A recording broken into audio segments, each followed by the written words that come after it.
Hello, good morning, good afternoon, good evening, depending on where you are today. Thanks for joining our weekly live stream. We do this live stream every Tuesday at this same time. We stream live on YouTube, LinkedIn, Facebook, Twitter, and we actually use this interview or this live stream recording as part of our weekly Transformation Ground Control podcast. So you're getting to be part of the live production of that, and at least for the live segment of the podcast, you're getting to be a part of that. So we really appreciate you all being here today.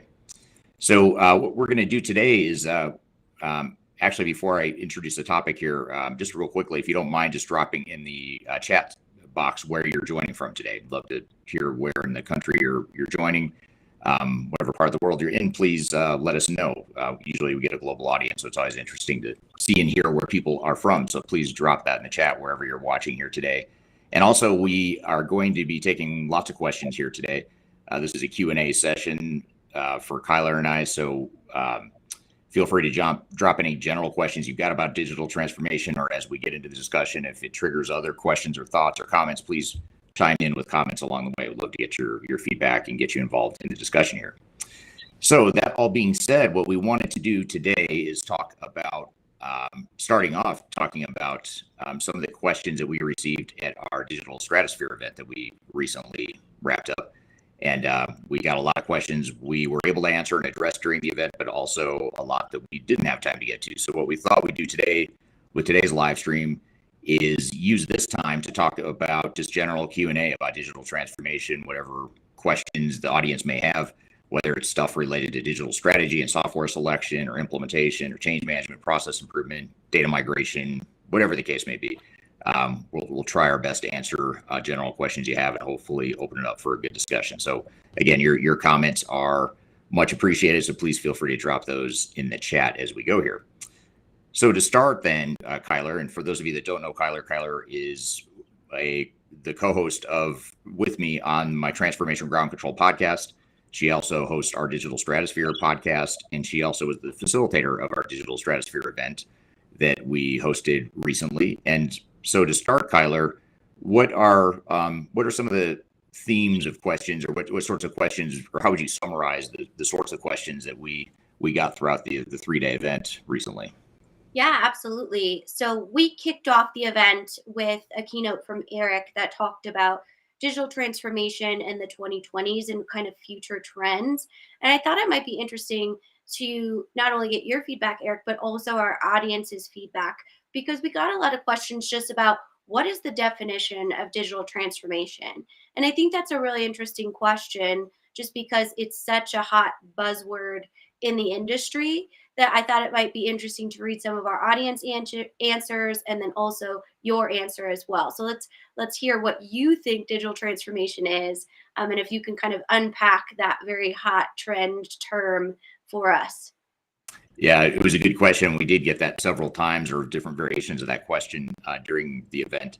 And it's always interesting because we use that term so often and we almost take it for granted, or I take it for granted at times that people understand what that means. But it is such a broad and such a vague, nebulous term that it is worth unpacking a bit.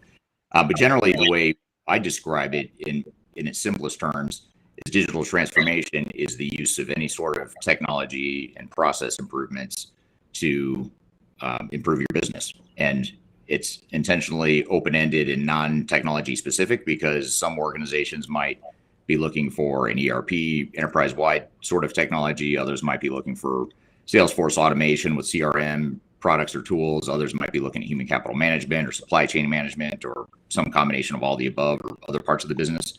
So it really is, looking at different types of technologies, and not just your sort of typical commercial off-the-shelf technologies, which is commonly where a lot of organizations gravitate toward. But there's also other stuff too. You've got robotics and robotic process automation and business intelligence and even custom developed solutions. I mean, there's a lot of different directions that you can go with digital transformation, which is part of what makes it so exciting and cool, but it's also can be very overwhelming to just figure out what direction do we do, assuming that we can't leverage every sort of technology that's out there, nor should we. So that, in its simplest terms, that's how I describe digital transformation. But again, also be curious to hear what the audience thinks as well.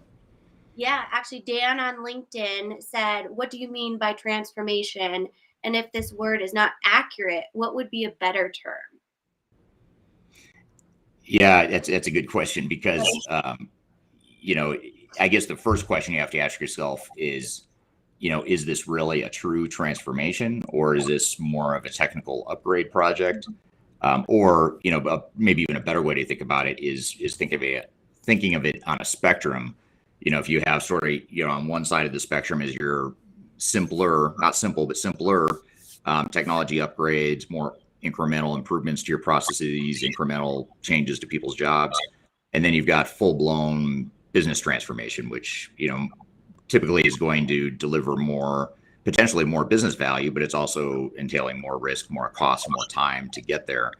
And so I think more than anything, whether or not one answer or one extreme or somewhere in between is right or wrong for you is dependent on who you are as an organization and what you're trying to accomplish. For some organizations that are really trying to swing for the fences or really trying to take those quantum leap improvements to their businesses, it may make perfect sense to go with a full-blown digital transformation. For more risk-averse organizations that have already invested fairly heavily in technology over the years, maybe a more incremental approach is more appropriate. And most organizations fit somewhere in between. So I think that's more than anything just getting alignment on what your goals and objectives of the transformation are with the overall goals and objectives of the business. That's probably the most important thing. Absolutely. And I know a lot of times the team here at Third Stage actually uses the term business transformation just to make sure that our client community is clear that it really needs to be a business strategic decision when you go through any sort of technology implementation, upgrade, organizational change type of strategies. So that I know that's a term that we use a lot. And then we also got the question, Eric, what is the difference between digital transformation and digitization in as well? And I think that's an interesting um, question as well, because a lot of it has to do with the strategic goals of the organization as opposed to just digital based strategies. Yeah, I think it gets back to the whole incremental versus full-blown transformation mindset.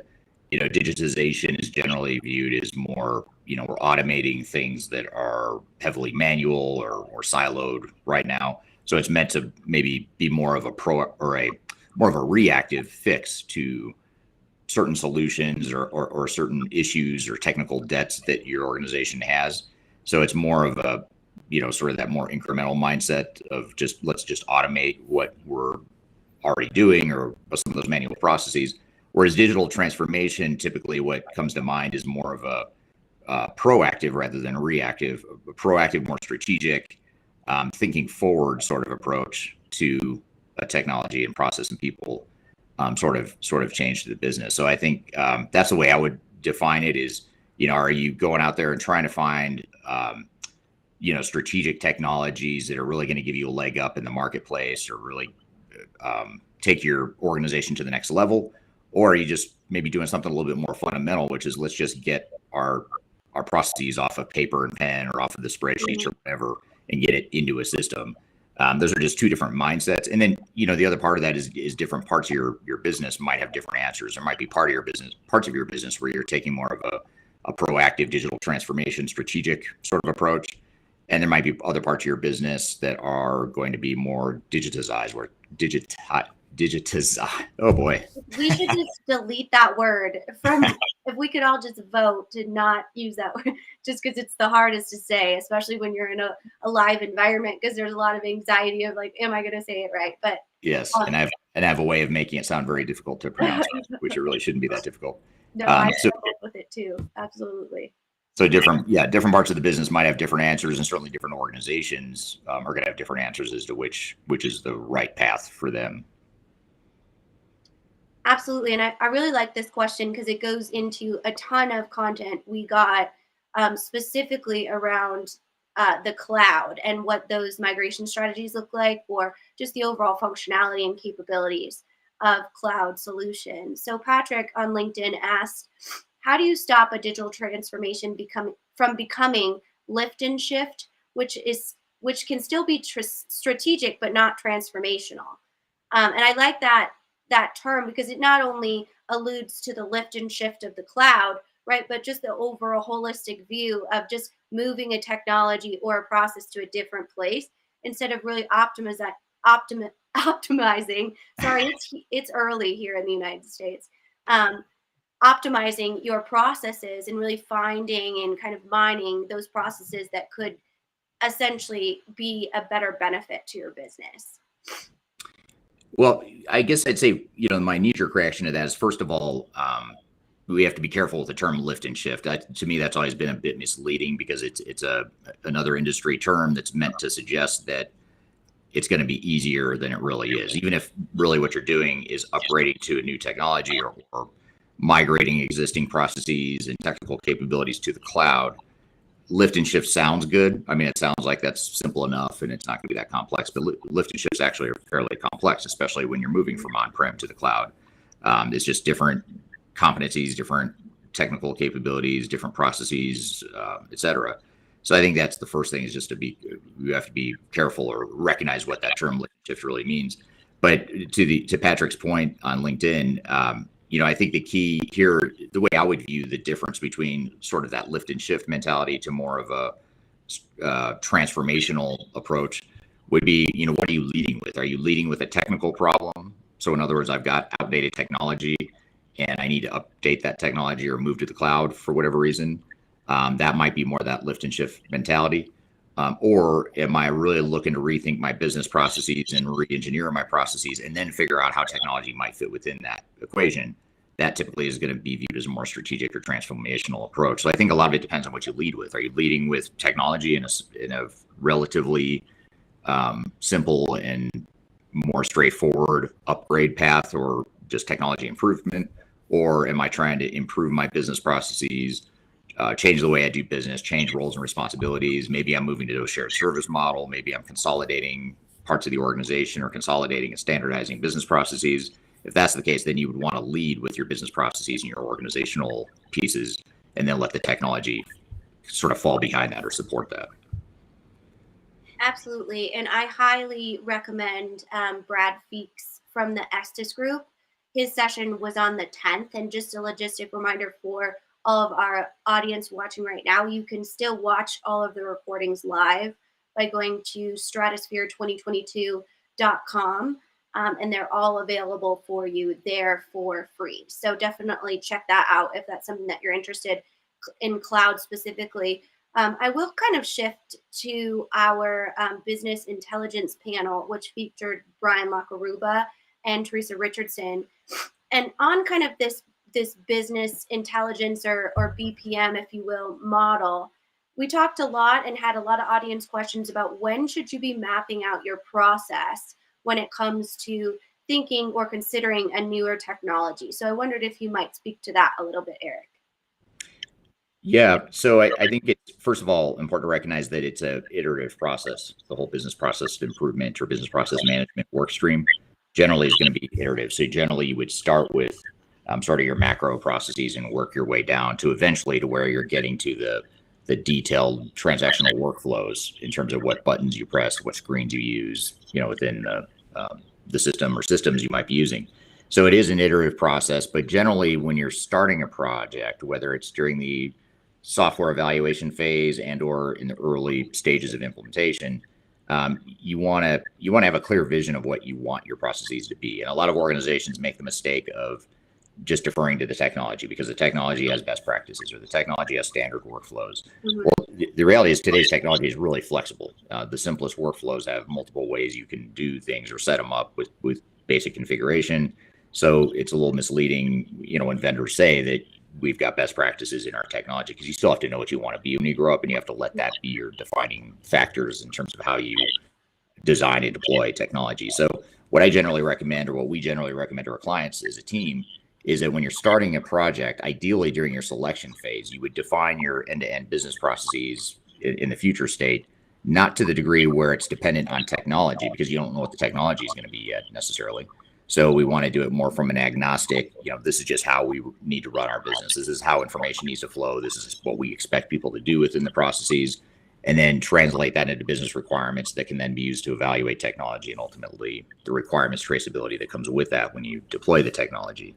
So in a perfect world, which isn't always perfect, you'd want to do as much of that business process work up front as you can. And then when you get into the implementation, into the design phase of deploying whatever technologies you're deploying, then you get into more details of, okay, now let's figure out within the parameters of these high level processes we've already defined.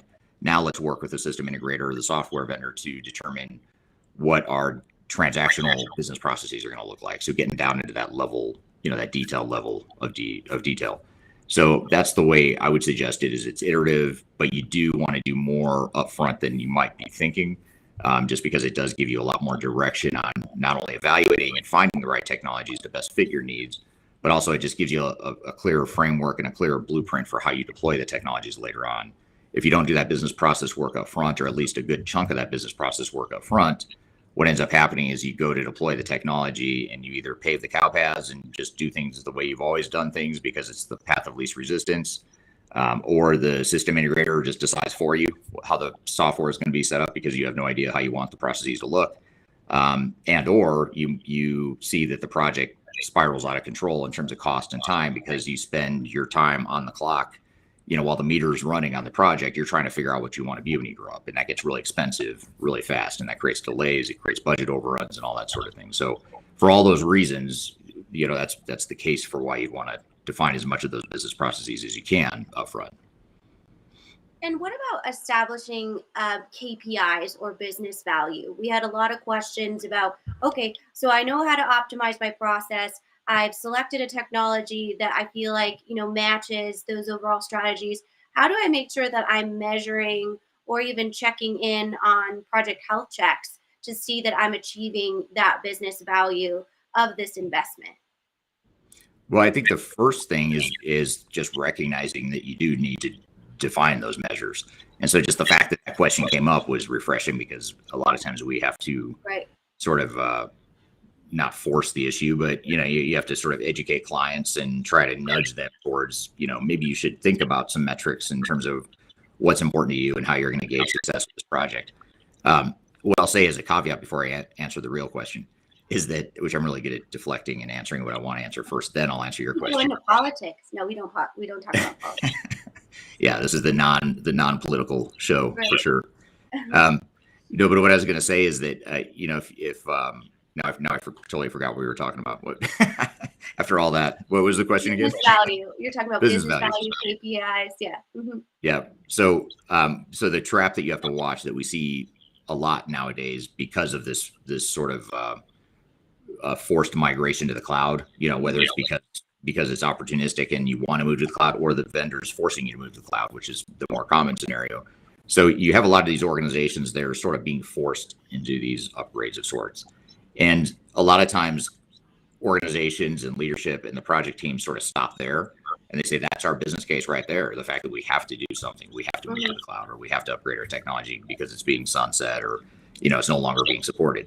That might be the reason why, the burning platform for change exists, but you need more than that. You need those metrics to define, something beyond just get off the old system. And it sounds real simple and basic, but so many organizations we work with come in with a mindset of, hey, we don't need a business case. We just need to upgrade our technology because we have no choice. If you don't have a business case, what ends up happening is you end up, first of all, not delivering the value you expect or that you would want. You don't get the ROI that you should be getting because you haven't defined metrics. You don't have that sort of clear vision of what you want to get out of the transformation at the other side. And it also makes the implementation more difficult because you don't have that sort of guiding light or that North Star to direct you when it comes to tough decisions around, do we customize the software? Do we change our processes? Do we take that big risk organizationally to change people's jobs? And, if we don't have a clear business case and clear metrics, you make those decisions in a vacuum or in isolation without consideration of, well, what's the business case say? If the business case can justify customizing software, maybe you do it because you get so much business value out of it, even though it adds to the cost, it adds to the risk, but you can justify it with the business value because you've defined the metrics.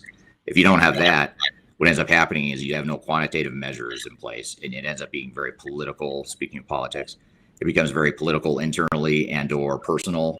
And so it becomes more of a philosophical debate that oftentimes doesn't end well. But with the business case, it it takes the emotion out of it, it takes the politics out of it, and it focuses on the business results. So I think those are some of the reasons why it's so important. But as far as how you define it, I think the place that we typically start with our clients is look at your corporate or organizational goals and objectives at the highest level, the strategic goals and objectives. Then translate that into how is this transformation going to support those goals and objectives, and what are the specific measures related to this project that can support that. So it could be efficiency based metrics, it could be revenue increase, it could be increased customer satisfaction, reducing inventory, increasing inventory turns, whatever the case may be. Absolutely. And just to take a quick little lens of all of our listeners today, we've got a huge global audience here. So Algeria, Egypt, UK, where apparently it's rainy. So sorry about that, Malcolm. And then we have a few others here joining us from India. So, just a snapshot of kind of the global audience we have. And I just would like to say that we had a great kind of global sphere of speakers as well. And we'll talk about that just in a little bit. But going on the process side, we did have our head of our APAC region, which is Wayne Holdham, talk about process mining. So he showed us kind of a glimpse into actually utilizing and leveraging technology to find out from your business where there's optimization opportunities. So if you are interested in that, I highly recommend his talk as well, especially for our APAC audience. So I want to address some of Dan's questions. Great questions over here, Dan. And I'm going to start with the organizational side. I thought it was very interesting that during a lot of our business process conversations, we had a lot of questions regarding emerging technologies, automations, predictive analytics, machine learning, and what the people side of that kind of looks like. So if you are considering integrating one of these new technologies, understanding how it's going to change the roles of the resources or people within your organization. And one of the questions that really stuck out to me was, what if their job is moving to kind of a harder job as opposed to something that they were used to doing?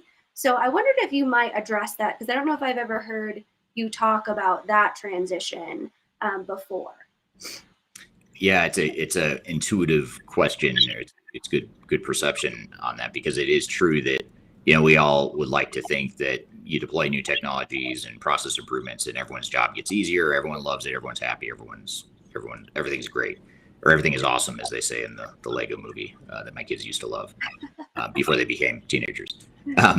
But the general idea here, though, is that you want to be, first of all, define what the impacts are to everyone's jobs, because there are going to be cases where it does improve a job, it makes their jobs and lives easier, but there are going to be some cases where it's going to make it more difficult. And the most common examples are cases where you are automating a process to the extent that now you're expecting people to enter data into a system, whereas maybe they didn't have to before. Maybe they just relied on pen and paper or Excel spreadsheet or what was in their heads or whatever. They had that tribal knowledge and that sort of thing. Now you're saying, hey, you need to capture this or conduct more business process workflows within a technology. So that can be perceived as a negative, because now you're giving me an extra step in my process. I used to be able to just think through in my head what I'm going to do next or whatever.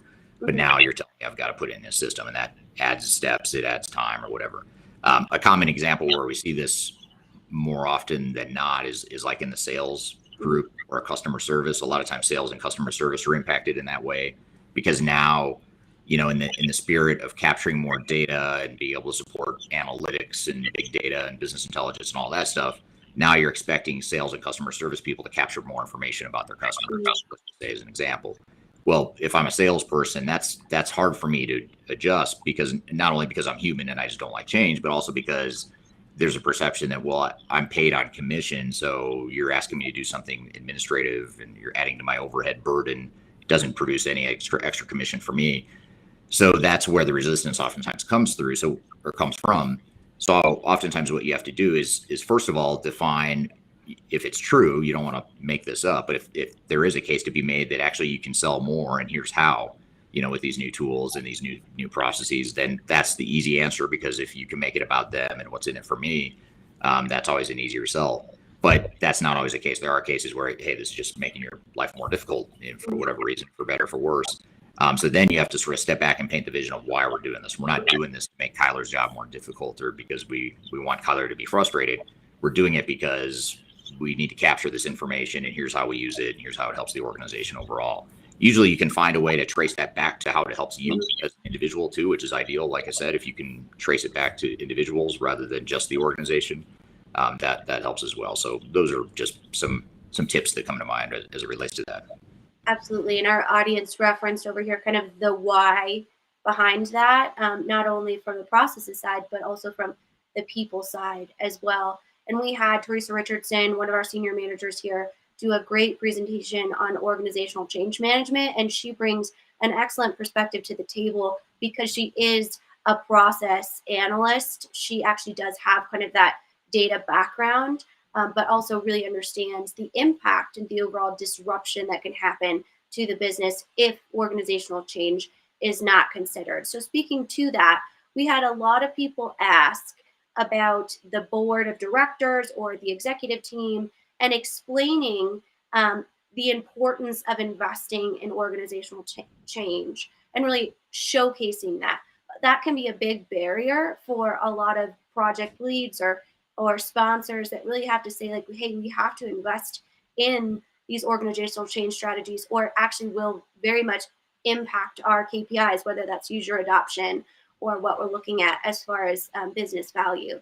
So I wondered if you could kind of reiterate how you might be able to do that and showcase that this is a hard science investment, not just, high fives and sunshine and rainbows, to steal Teresa's words.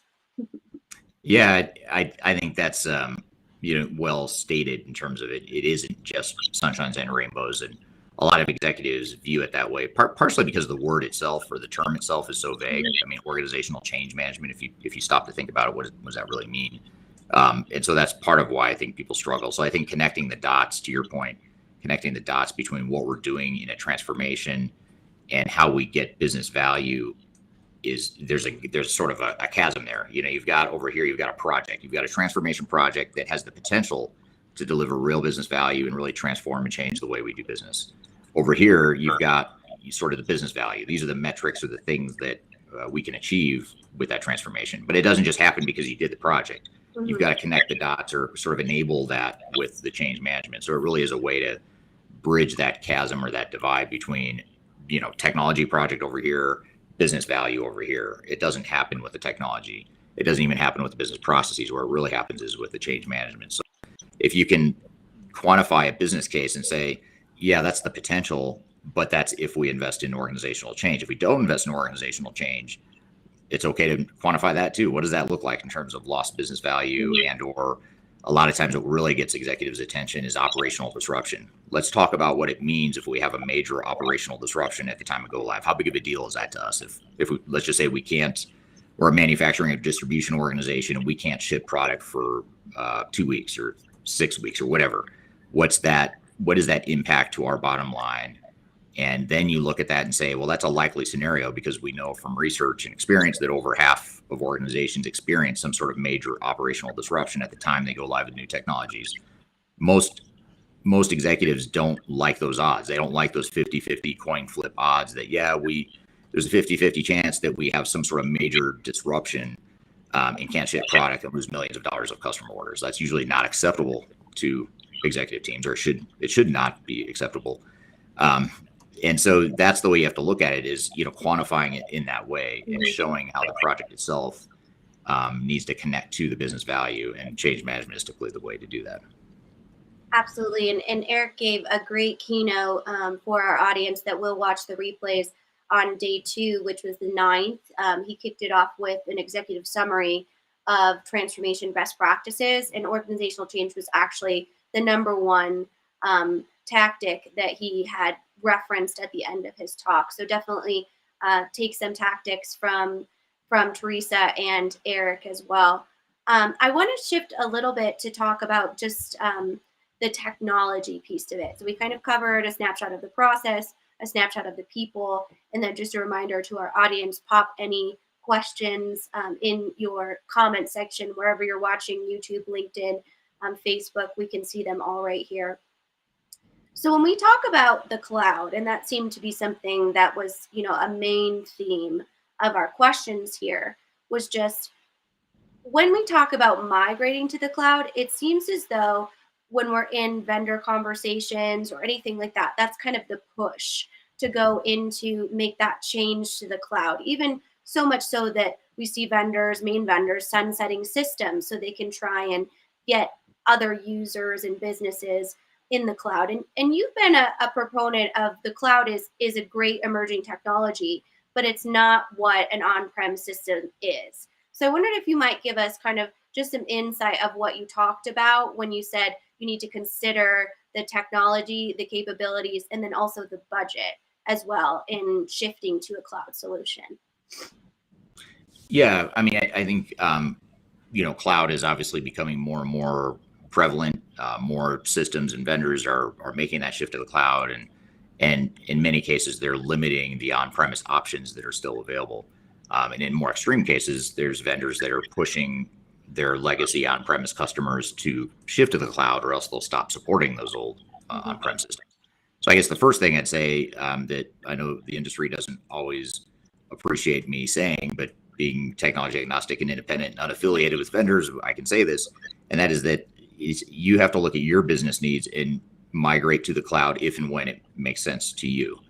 You can't let software vendors determine that for you. And nothing, and when I say nothing, I think this is, I've never really thought this through until now, but I don't think there's anything that really irritates me more about the industry than this whole cloud migration thing. I Mhm. mean, the way that vendors are stiff arming their customers into migrating to the cloud and overselling the capabilities of the cloud, it's super irritating, and it's really destructive, and risky for organizations to be falling for that sales message hook, line, and sinker. So you just have to step back and look at your business, forget the technology, forget what the vendors want you to do, forget what Gartner and Forrester are telling you should do in terms of, if you're not in the cloud, then you're going to be dead in 5 years or whatever. I'm exaggerating, but that's sort of the message you oftentimes hear from industry analysts too, who, by the way, are also paid by the software vendors to perpetuate the value of the cloud. So look around you and recognize you're getting biased information. It's a closed feedback loop between software vendors, system integrators, the industry analysts. They're all telling you the same thing, which is you got to move to the cloud. I would just ignore all that. That's just noise. What you have to focus on is your business and what your business value is, or your business or your value proposition, and how technology is going to help that. So back to your real question again. I'm deflecting a bit, or venting for a moment on my soapbox. But you have to look at the where the incentives are coming from, and that is the vendors want you to move to the cloud because they make more money. It's more profitable for them. Investors love it. Their stock price does better the more cloud revenue they have. So what you do then is you say, okay, let's just say you're going to move to the cloud. You recognize the value of it, and maybe the vendors are forcing you, and you feel like it's time to move to the cloud for whatever reason. Then you've got to look at, well, what am I really getting in the cloud? Because a lot of these legacy systems, especially the ones that were built on-prem, which most technologies that have been around for a while were built on-prem, you have to look at, well, what am I really getting with this cloud solution versus what I might have had with an on-premise solution? Because oftentimes there's gaps there. The cloud systems that are out there, many of them have not yet made the full leap from the capabilities that they had on-prem because they haven't had 10, 20, or 30 years of R&D behind it like they have with on-prem. So if you're looking at SAP or Oracle or Microsoft or one of those legacy enterprise providers, you just have to recognize that you're probably not going to get as much capability or maturity in the business processes and the general capabilities as you might have had with your on-premise. Now, the long-term potential is there that they'll catch up, and they're certainly going to introduce new capabilities that you can't get with on-prem. So things like Internet of Things and predictive analytics and integration becomes a little bit easier. There's a lot of value in the cloud. I don't want to be dismissive of that, but you also have to recognize the dark side of the cloud, and there is an absolute dark side that many don't want to talk about. So just going in with your eyes wide open and being objective and taking the vendor bias and spin, or the industry bias and spin, with a grain of salt is really important. Absolutely. And I'll just add that Marcus Harris, who is an attorney, an ERP focused attorney from Taft Law, who is also one of our sponsors of the event, gave a really interesting talk on digital transformation and contracting. And he referenced the cloud multiple times, and just making sure that as a business, you're very clear in your contracting about not only your needs when it comes to software, but also the budgeting when it comes to cloud, because apparently in his and probably yours too, Eric, experience, it can kind of be sneaky in the contracting phase, that it's not clear as to what the business is spending. So he talked a lot about just really investing, or kind of arming yourself with the knowledge of what the cloud actually costs. And I think that's something you've kind of experienced too, right, Eric? Yeah. I mean, I know in the sessions, or one of the sessions that I presented at Stratosphere, one of the sessions had a question that came up about cloud. We were talking about this whole thread here that we're talking now, which is the cost benefit of cloud.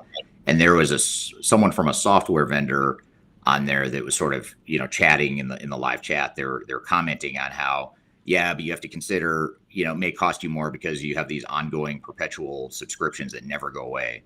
By the way, on premise, you have one big capital cost outlay, but then you have sort of a lower ongoing maintenance cost. Whereas with SaaS or cloud solutions, you generally are going to have just an ongoing cost that never goes away and continues to escalate over time. So I was basically saying that after 5 to 7 years, that's generally sort of that break even, or that threshold where it starts to become more expensive for cloud, because it's a lot like leasing a car. That payment never goes away. Where if you had bought your car, it's more money up front, and you've got some additional maintenance you've got to do because the car is getting older or whatever. But in general, it's still going to cost you less than leasing. So I was making that point in the person from the vendor, one of the well-known software vendors, was saying, hey, but you've got to consider all the money you save with servers and infrastructure and stuff like that. And that is true. You are saving some money there, but usually that's not even anywhere close to justifying the cost. Now, you might be able to justify the cost in other ways, but you can't go in expecting that you're going to save money on a cloud deployment, because I don't know. I mean, I've probably seen it at some point, so I don't want to say I've never seen it, but it's very rare, if I have seen it, where a company actually, at the end of the day, saved money because they went to the cloud. Usually they're paying more, but usually they can justify it with more business value. And they save some money, by not having the infrastructure and the servers and all that stuff. But think of how cheap servers are now. It doesn't cost you that much to build an infrastructure. It's complicated. It's annoying. Most organizations don't want to do it anymore, or a lot of them don't want to do it anymore. And they are moving away from that model. But that cost savings alone generally isn't enough to justify it. So you've got to look at what the business value is. So I think that's an important consideration.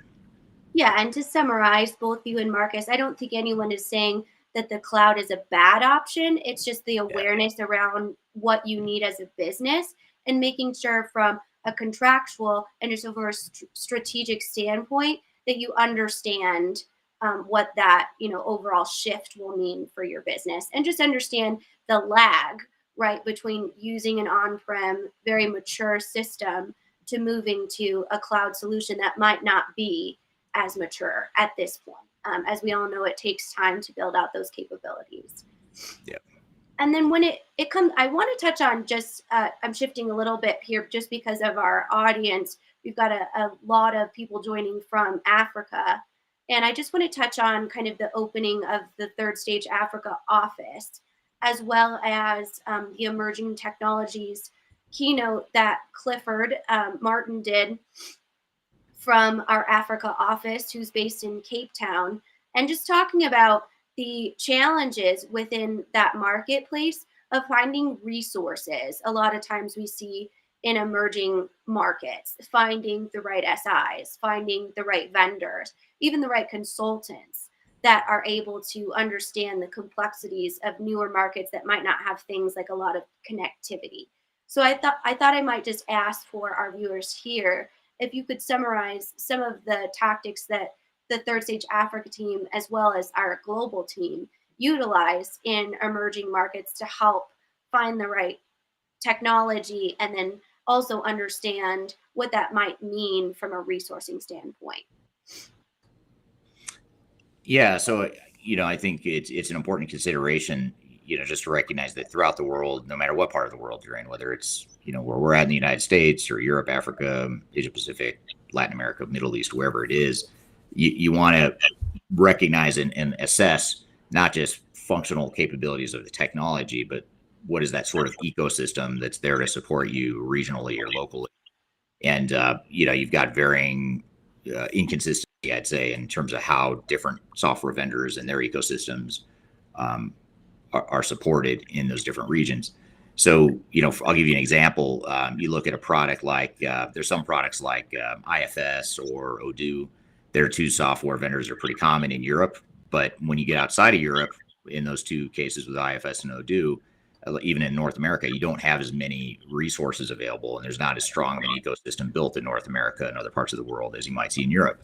So that's the kind of thing you have to think about. And even if one of those products is a great fit for you, but the ecosystem isn't as strong where you're at, you just have to be aware of it. It doesn't mean you don't do anything. You don't deploy that technology. It may mean that you've got to figure out, factor in the fact that you might need international resources, or it might take you longer to deploy the technology because there's not as many resources available, or it might cost you a little bit more. Whatever the case may be, you just want to have a good understanding of what that, overall strategy and related costs are. But just understanding, not just the software capabilities, how many organizations in your part of the world are using it, but also how many consultants are there that use it. Is it hard to find consultants that are specialists in that area, or system integrators of ours? Or are you going to have to look overseas, which isn't the end of the world, but you do want to be aware of that before you make your decisions. Absolutely. And I highly recommend, if you are in the Africa market, to check out that keynote from Clifford and Adam, which happened on the 8th. And ironically, during that session, my internet went out when we were talking about connectivity in Africa. So it's a challenge for everyone everywhere. Right. Doesn't matter where you are. Irony of the entire situation. But I want to take this question from Dan over here too, because I feel like it's an interesting one. It's kind of long, so I'm going to read it. But in most capitalist organizations, you have three organizational structures occurring simultaneously: formal hierarchy, informal relationships, and value creation. The formal hierarchy takes value from the delivery teams. The informal hierarchy provides the social glue enabling the organization. How do you reduce the formal hierarchy to allow the organization to maximize the realization of value? So really deep question here. I feel like Dan might be some sort of professor of some sort. Yeah, right. Yeah, I thought we had a genius IQ level I know, right? attendee policy here to make us look like we're not as smart. Right. But I just think that is a very interesting question, because, how do we kind of talked about the formal hierarchy, and sometimes they can be a huge barrier to digital transformation, when a lot of times we want to transition that to be more of an enabler, and maximize that realization of value. So I just thought we kind of speak to that for a minute. Yeah, I mean, it's an awesome question because, again, it's one of those questions where just the fact that the question is coming up is huge. I mean, the fact that someone's thinking about organizational design and how we structure our organization in the context of a discussion around digital transformation, it's almost counterintuitive. And a lot of organizations are like, I imagine there might be people on this listening to this discussion right now that are thinking, what does that have to do with digital transformation? Informal hierarchies, that has nothing to do with digital transformation. Well, actually, it does. To Dan's point, it has a lot to do with it, or it should have a lot to do with it. And whether you like it or not, it will have a lot to do with it. It's just a matter of whether or not you determine what impact it has on your business value creation or not. But I think the key here, I don't want to get into a whole lot of, generalizations about whether or not, highly structured and more formal organizations are better or worse than the more informal, less structured organizations. But to Dan's point, every organization has some formality, some informality, and then the value creation that comes with it as well. And so I think the key is, again, getting back to that future state, when you're defining your vision for the project, and even before you start implementing solutions, you want to be thinking about this question. I mean, this is the kind of question you want to ask before you get into the design and testing of technology. You want to be thinking about this stuff like in your evaluation, your strategy workshops or process, and or your implementation planning and readiness. Before the system integrator or the technical resources start building stuff, figure this out, because when you have to figure out that org structure and how people's jobs and roles and reporting relationships are all going to work together in conjunction with new processes and new technologies to create that business value. And I think the other thing too that you want to do, in addition to just doing this, I think that's probably the simplest thing I could say, is just do that. Everything that Dan just asked, even though it's a very important, broad question, and there's a lot of details within that. way you would do that, but you do want to just do it. I mean, or focus on it and get people's minds around this whole organizational design piece. So I think that's the probably the most important thing. Absolutely. Great question, Dan. And if you are a professor, just let me know because I like to guess people's jobs. That's my favorite thing to do on the live stream. But I will mention that when it comes to organizational design and kind of going through that, Teresa went through a lot of what those tactics are in her organizational change talk. We also had Jed Hafer, who's an emotional intelligence expert, on after my culture keynote. So that was kind of a nice packaging to be able to talk about formal hierarchy has a place, but also kind of the perspective of the employee. And again, to our point, that why behind it. And I thought that was we had a lot of interesting questions about just overall team design and support design when it came to new technology initiatives. What if you have a toxic person on that team? And it made me realize we've never really talked about openly in our podcasts the methodology behind change management. And essentially, we don't ever go in the room to say, oh, you're going to fire Eric and you're going to fire Kyler. That's never how we approach it. It's always discovering that why behind the resistance. So I think that is just kind of going along with just that organizational structure and really digging up where there's going to be any barriers. So great question, Dan. Yeah, and I'd add to that too. You get the occasional toxic, just flat out resistor or sabotager, if that's a word, person that wants to sabotage the project. Um, that occasionally happens, but actually, in some ways, that's better because you at least see it. It's obvious. You can deal with it head on. That's easier in many ways than the more widespread, more common sort of unintentional resistance. And what I mean by that is, there's a difference between someone that just flat out does not like this idea of changing technologies, or, I'm a Microsoft guy or gal, and, we're moving to SAP. I just don't like that. And so I'm going to dig in my heels and sort of resist it. That's not that common. But what's the bigger risk is when, on the surface, I'm excited about the project. I'm supportive. I'm behind it. I'm going to support it until it gets to the point where it affects me and I start to realize, wow, this is going to affect my role in some way. And there's a perceived threat there. So once I get that perceived threat, I might have the best of intentions. I'm not a toxic person, but yet I'm still resisting change, unintentionally, below the surface, below the radar. That's the harder stuff to manage because it's more widespread and it's harder to see. A lot of times people see the stuff on the surface, which is, oh, Eric's excited. Well, yeah, I'm excited for other people to change. But when you tell me you're taking away my spreadsheet or my, the value that you place on my tribal knowledge, now I'm not quite as excited as I was. But I'm still excited for Kyler to change, though. Kyler will really do well with these new tools. But for me, I kind of need to stick to that spreadsheet because that's sort of the way I do things. So, so it's easy to misinterpret that as being supportive when really I'm not being supportive. Really? Yeah. And that's a great point in being able to address that head on, right? And create, like you, Eric, created this amazing spreadsheet and this great process that you developed. And a lot of times that's true for our smaller businesses. And that is such an asset. And here's how you can continue to be an asset by leveraging the new technology that we're here to make your job easier. But that conversation has to happen, not that it can just be assumed that that person is going to make that leap.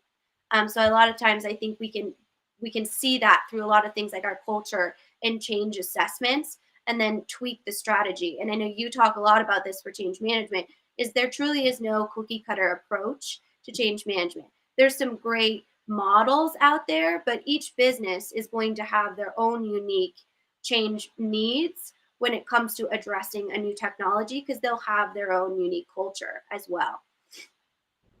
Yeah, absolutely. So I think this is a good question. We have a question here from LinkedIn about digital transformations, kind of a good full circle question because we started to define it at the beginning. So I think it's a good one to close out with from our audience questions. So I'm going to read it. Why is there suddenly this hype about digital transformation? Haven't we always been transforming and aren't we always going to be transforming? those are mostly rhetorical questions. But how does organization succeed with this digital improvement without getting caught up in the digital transformation hype and end up transforming for the sake of not being left behind instead of for really adding business value? Really good question. Yeah, it's an awesome question. It is a good way to bring it full circle back to the, what is digital transformation question that we started the segment with. But I'd say I totally agree with Farhad on LinkedIn who made that comment in question. I'd say that it is a good point that, there is all this hype around digital transformation, which is I use it all the time. I'm not a fan of buzzwords, but I'm just as guilty as anyone is using that term. That's an industry generated buzzword. That's, the meaning to an organization and how it fits to your organization. That's open to interpretation. So you're right on one hand that, there's nothing new here. The technology is all new. Yes, there's cool new capabilities that can be enabled with some of these new technologies. But at the end of the day, to Farhad's point, yes, we're just changing. We're just trying to improve. And as a successful organization, we have to be changing. We have to be improving and looking for ways to be better. And digital transformation is just one part of that. But I think, though, there's some really good underlying questions or points here within her general comments here, which is that you can't get caught up in the digital transformation hype. For example, we talked about cloud and how it's pretty mainstream now, but just because it's mainstream and just because just because a majority of organizations are starting to go that direction doesn't mean it's right for you. It could mean that it's right for you, but maybe not. And that's the way you have to look at any sort of technology. When you think about artificial intelligence or machine learning or robotic process automation, whatever it is, cool stuff, be aware of it, educate yourself, but there's such a thing as bleeding edge. It might be too early for you to use some of these technologies realistically within your organization. It might be something you look at on the horizon, 5 years from now or 7 years from now. But there might be more fundamental, higher value things you could be doing right now. So you have to look at that whole equation. And it's also back to that whole business case and ROI and business metric discussion that we had earlier in the segment too. You have to know what those metrics are, where you expect to unlock and achieve the business value to know how technology can best help you get there. If you don't have those metrics and the business case is clearly defined, you're going to be a lot more likely or susceptible to fall into the trap of leverage or trying to leverage technology that isn't going to deliver value. It's just going to be a money pit, or it's going to overcomplicate your business without delivering the expectations.